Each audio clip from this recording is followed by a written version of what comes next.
بسم الله الرحمن الرحيم إن الحمد لله نحمده تعالى ونستعينه ونستغفره ونعوذ بالله من شرور أنفسنا ومن سيئات أعمالنا من يهده الله فلا مضل له ومن يضلل فلا هادي له أشهد أن لا إله إلا الله وحده لا شريك له وأشهد أن محمدا عبده ورسوله وحبيبه وخليله صلى الله عليه وعلى آله وسلم تسليما كثيرا. أما بعد يا أيها الذين آمنوا اتقوا الله حق تقاته ولا تموتن إلا وأنتم مسلمون. يا أيها الناس اتقوا ربكم الذي خلقكم من نفس واحدة وخلق منها زوجها وبث منهما رجالا كثيرا ونساء واتقوا الله الذي تساءلون به والأرحام إن الله كان عليكم رقيبا.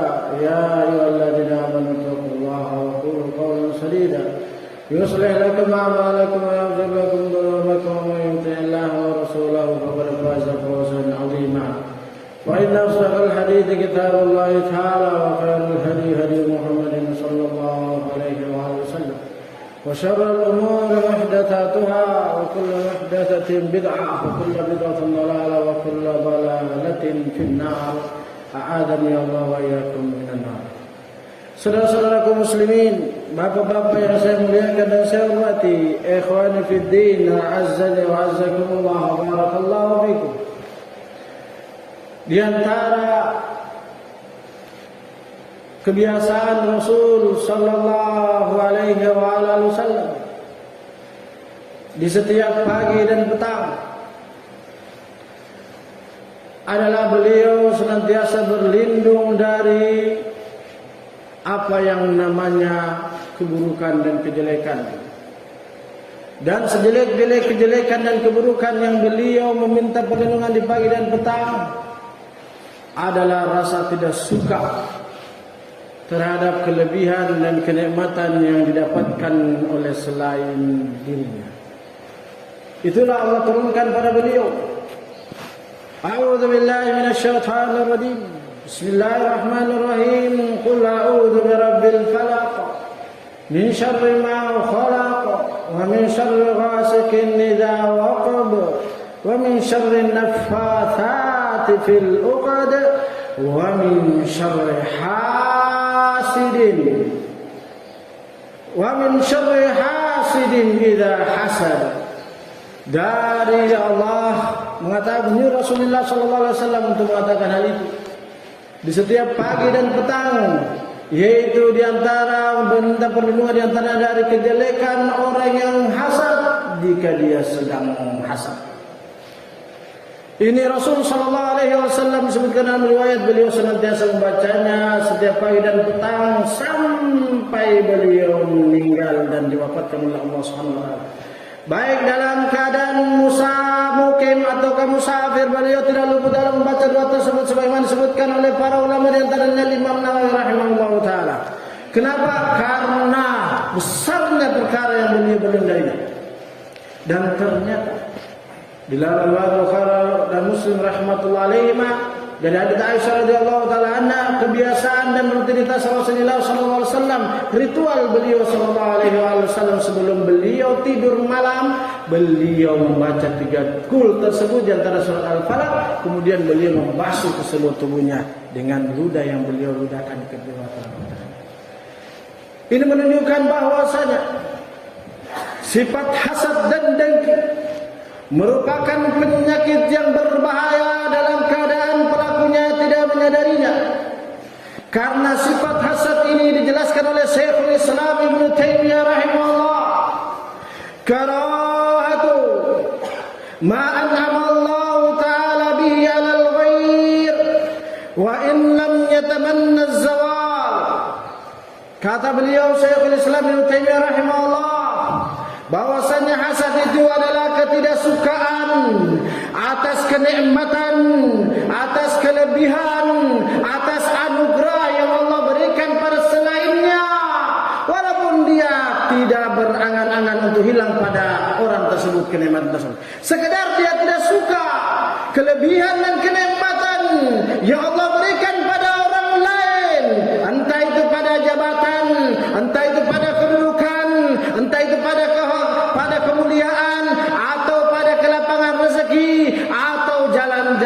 kenikmatan yang Allah berikan lainnya. Kata Syekh Muhammad bin Shalih Al-Utsaimin rahimahullah, bahwasanya penafsiran penjelasan makna hasad yang dijelaskan oleh Syekhul Islam Taimiyah ini, inilah makna hasad yang paling bagus, yang paling benar mendekati kebenaran. Oleh karena itu kita waspada. Karena kalau orang sudah terjangkit perkara ini, maka lisan dan perbuatannya, lisannya tidak akan berhenti dari sifat ghibah dan namimah. Itulah di antara makna tafsir Allah Subhanahu wa taala, ya ayyuhalladzina amanu ijtanibu katsiran minadh-dhann inna ba'dadh-dhanni itsm wa la tajassasu wa la yaghtab ba'dukum ba'dha. Allah dalam ayat tersebut Allah menjelaskan, wahai orang-orang beriman, jauhlah kalian dari persangkaan, duga-duga, kira-kira, menurut pendapat saya, korina dan korini. Nah, karena kebanyakan mayoritasnya menduga-duga tanpa mau datang tabayun langsung, tanpa mau klarifikasi, tanpa mau duduk bersama, itu kebanyakannya adalah dosa. Kalau sudah bermula dari itu, dia tidak mau klarifikasi, datang langsung klarifikasi, akan merembet pada yang berikutnya, tajassasu. Dia akan terus mengintai, dia terus melihat kapan lagi, apa lagi. Momen yang dia bisa untuk menjadikan bahan untuk menduga-duganya tersebut. Itu Allah rembet semua itu, dijelaskan dalam tafsirnya. Ijtanibu katsiran minadh-dhanni inna ba'dadh-dhanni itsm wa la tajassasu. Kalau dia sudah sering nih, kalau dia mau bersamanya itu bukan mencambung untuk menjaga ukhuwah, persatuan, tetapi tujuan utama yaghtab ba'dukum ba'dha. Untuk bahan ghibahnya, untuk bahan namimahnya, untuk bahan untuk menjatuhkan dan menimbulkan pertikaian, permusuhan kepada siapa yang mampu dia untuk memprovokasinya. Oleh karena itu, wahai saudara kaum muslimin, bapak-bapak yang saya muliakan dan saya hormati, ikhwani fillah azani wa azakumullah wa barakallahu fikum, kita berhati-hati dari berburuk sangka. Karena berburuk sangka akan menghantar kita kepada spionase, memata-matai, tajassus. Dan kalau kita sudah merasa aman-aman saja tajassus, maka kita akan mudah dan gampang untuk ghibah dan namimah. Kalau sudah begitu, inilah hasil akhirnya. Wa min syarri hasidin idza hasad. Oleh karena itu, maka kita waspada.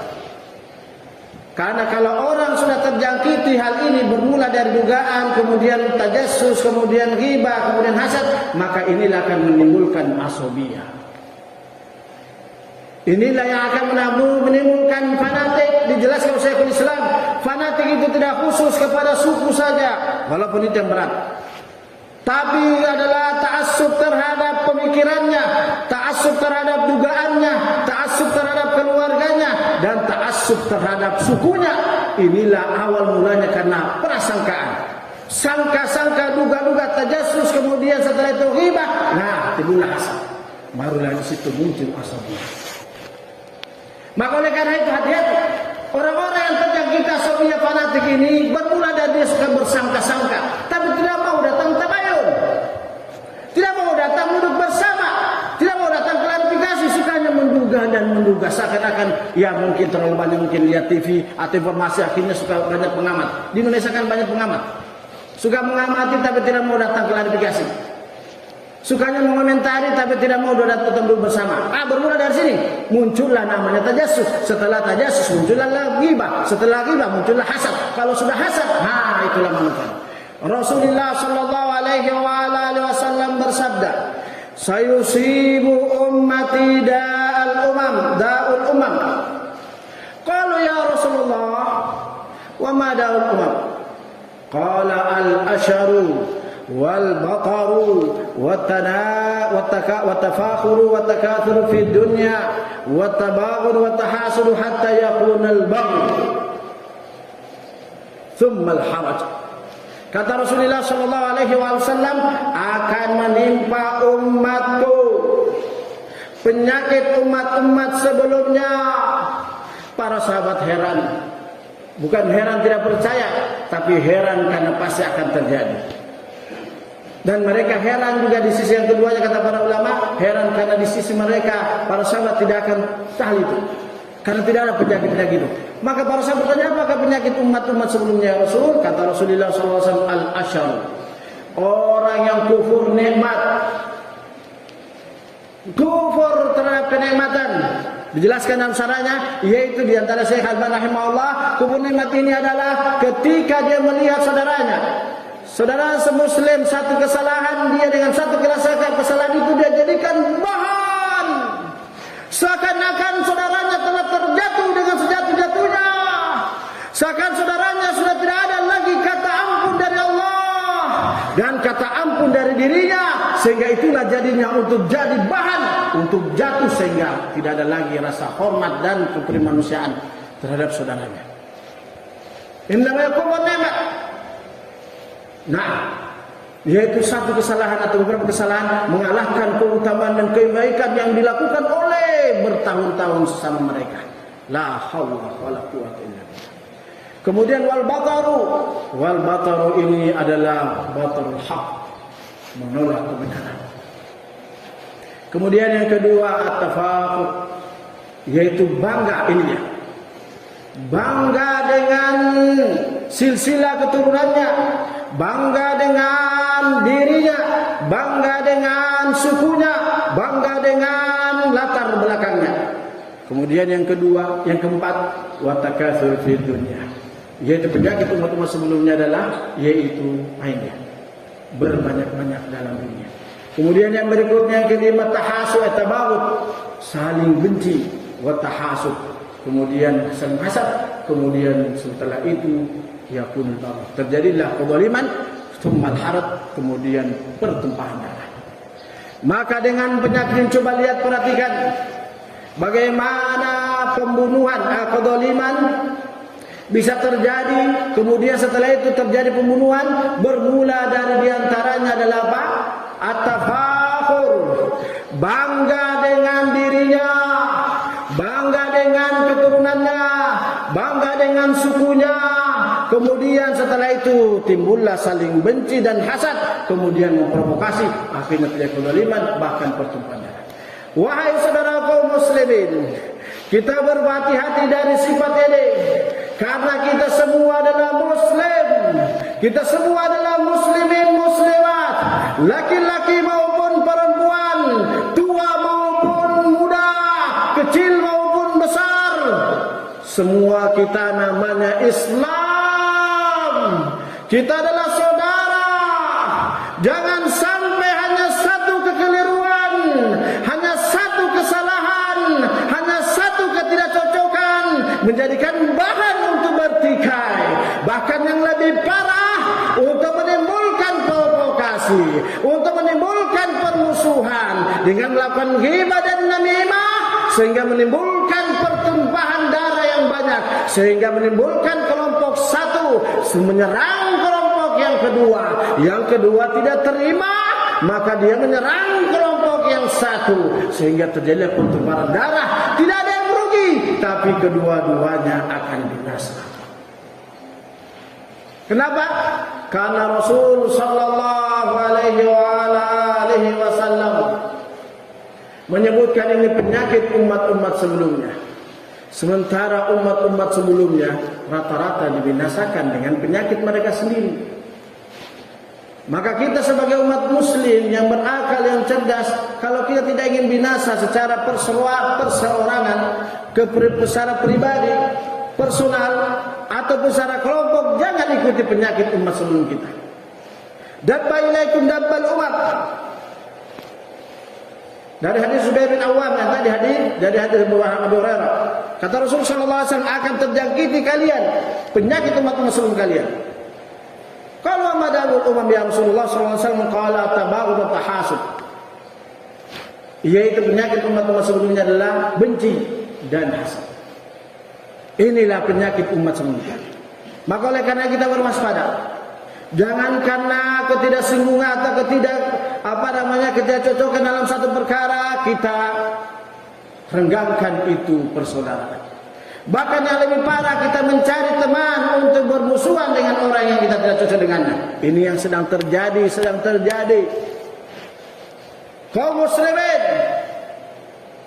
tidak ada yang mulia di sisi Allah mau dari suku apa dia, mau dari keturunan apa dia, mau dari latar belakang dia, tidak ada di sisi Allah Subhanahu wa taala yang mulia. Allah Subhanahu wa taala firman, "Wa min ayatihi annahu khalaqa lakum min anfusikum wa min ayatihi khalqus samawati wal ardi wa ikhtilafu alsinatikum wa alwanikum. Inna fi dzalika laayatin lil alamin." Kata Allah Subhanahu wa taala, di antara tanda-tanda kebesaran Allah Subhanahu wa taala, Allah menciptakan langit dan bumi dan berbedanya lisan, yaitu bicara kalian dan kulit kalian.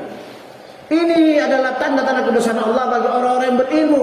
Maksudnya jelas dalam tafsirnya, orang-orang yang berilmu itu paham bahwasanya dengan keanekaragaman itu bukan sebagai sebab untuk pertikaian, bukan sebab untuk bermusuhan, bukan sebab untuk saling hasad, bukan sebab untuk saling tabaghut, untuk saling benci, apalagi bertumpah darah. Bukan. Orang yang berilmu itu adalah mereka memahami dengan keanekaragaman itu sebagai motivasi untuk semakin berfastabiqul khairat. Karena Rasul sallallahu alaihi wasallam, kata para ulama tafsir, karena Rasul sallallahu alaihi wasallam mengatakan, la fadla li arabi ala al-ajami wala al-ajami ala al-arabi wala al-abyad ala al-aswad wala al-aswad ala al-abyad, innama akramakum indallahi atqakum, innal adam min turab. Kata Rasul sallallahu alaihi wasallam, tidak ada keutamaan orang Arab di atas orang yang bukan Arab, non-Arab. Dan bukan pula tidak ada keutamaan bagi orang yang non-Arab lebih utama di atas yang bangsa Arab. Tidak ada keutamaan di sisi Allah orang-orang yang berkulit putih di atas kulit hitam di sisi Allah Subhanahu wa taala, dan tidak ada pula orang yang berkulit hitam lebih utama di atas kulit putih. Karena sesungguhnya yang mulia dari patokan Allah di sisi Allah adalah siapa yang bertakwa. Nah, sedangkan Adam diciptakan dari tanah, semua kita dari tanah dan kembali akan tanah. Maka di sini Rasulullah SAW menunjukkan bagaimana umat ini untuk tidak terjangkiti penyakit umat-umat sebelum kita, jangan merasa dengki, jangan merasa sentimen, jangan merasa tidak terima dengan kelebihan dan keutamaan yang Allah berikan pada saudaranya. Entah itu dalam masalah urusan dunia, karena dia didapatkan rezeki, atau jalan-jalan tempat-tempat dunia, atau kedudukan atau kehormatan, ataukah masalah ilmu dan agama, jangan kita berusaha untuk menjatuhkannya.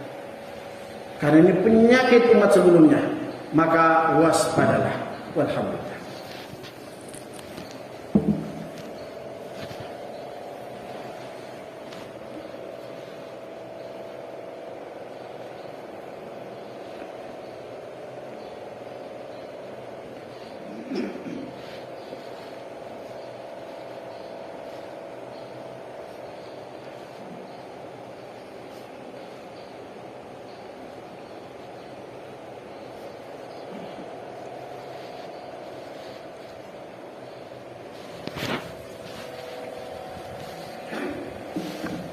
Bismillah, salatu wassalamu ala rasulillah wa ala alihi wa mawala. Saudara-saudara kaum muslimin, bapak-bapak yang saya muliakan dan saya hormati, ikhwani fiddin, a'azzani wa azzakumullah, barakallahu fikum. Rasul sallallahu alaihi wa alihi wasallam dari hadis Jubair bin Mut'im radhiyallahu ta'ala anhu, Rasulullah sallallahu alaihi wa wasallam qala, laisa minna man da'a ila asabiyyati وليس منا من قاتل على عصبيته وليس منا من مات على عصبيته. Kata Rasulullah sallallahu alaihi wasallam, bukan dari golongan kami siapa yang mengajak kepada asabiyah. Kita satu suku, gengsi kita kalau kita jatuhkan. Kita suku ini, kita punya sifat gengsi. Gengsi kalau dikasihkan kita begini. Nah, kita ini keluarga dari suku ini, kita terhadap injak-injak dengan kata-kata begitu. Lah, ini nggak orang-orang yang mengajak pada asabiyah, dan bukan dari golongan kami siapa yang bertempur, berkelahi bertengkar, bahkan saling busur dan saling panah gara-gara asabiyah. Dan bukan dari golongan kami siapa yang mati di atas asabiyah. Kata para ulama, hadis ini, kata Imam Abu Dawud rahimahullah, hadis ini dhaif, disahihkan oleh Syekh Albani dan Imam Abu Dawud, yaitu karena di dalamnya ada seorang riwayat Ibnu Abdi, wa hadza mursal. Nah, yaitu seorang perawi tidak mendengar dari Jubair bin Mut'im rahimahullah radhiyallahu taala. Itu yang dikatakan oleh Imam Abu Hatim rahimahullah, siapa? Abu Dawud. Kemudian juga ada seorang perawi di dalamnya Muhammad bin Abdul Rahman Al-Makki, dia majhul, kata Abu Hatim rahimahullah. Namun kata para ulama, hadis ini secara sanad dhaif, namun secara makna benar. Secara sanad adalah dhaif sampai kepada Rasulullah SAW, tapi secara makna benar. Kenapa? Karena ada hadis yang menguatkan lafaz tersebut secara benar, diriwayatkan oleh Imam Bukhari dan Muslim. Dari hadis Jundub bin Abdullah Al-Bajali radhiyallahu taala anhu, qala Rasulullah sallallahu alaihi wasallam, man qutila duna rayatin immiyatin yad'u asabiyatan aw yansuru asabiyatan faqitlatun jahiliyatun. Kata Rasulullah sallallahu alaihi wasallam, barang siapa yang terbunuh, barang siapa yang terluka kemudian mati di bawah bendera asabiyah, di bawah bendera fanatik, yang dia mengajak kepada asabiyah, fanatik sukunya, fanatik keluarganya, fanatik nasabnya, atau yang suruh asabiyatan, atau dia menolong orang-orang yang terjangkit asabiyah, faqitlatun jahiliyatun, maka dia terbunuh dalam keadaan jahiliyah, bukan meninggal secara Islam.